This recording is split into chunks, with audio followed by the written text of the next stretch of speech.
Keeping nuclear weapons out of the hands of terrorists and countries that sponsor them is one of the goals of President Obama's nuclear summit, which continues in a few minutes with a working dinner at the White House.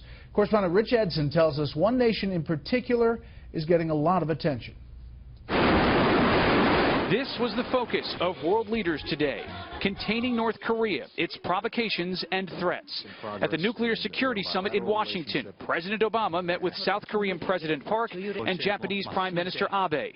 Later, a one-on-one meeting with Chinese President Xi. President Xi and I are both committed to the denuclearization of the Korean Peninsula and full implementation of UN sanctions. So we're going to discuss how we can discourage action like nuclear and missile tests that escalate tensions and violate international obligations. In January, North Korea conducted its fourth nuclear test.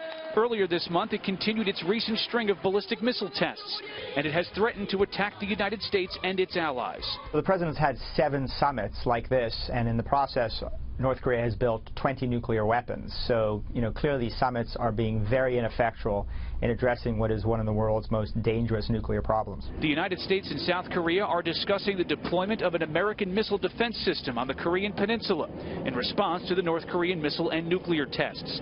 China opposes the missile defense deployment.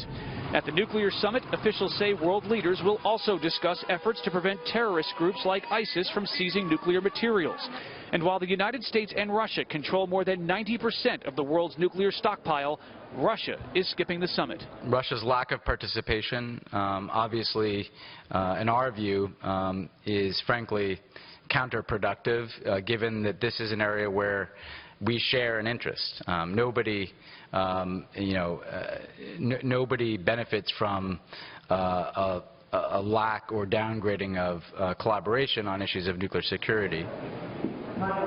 The White House says Russia's refusal to participate in this nuclear summit is a political statement and one that's the result of tension over other issues. In Russia's absence, the U.S. and China have announced greater cooperation, promising to meet annually going forward on nuclear security issues. Brett? Rich Edson at the Nuclear Security Summit. Rich, thanks.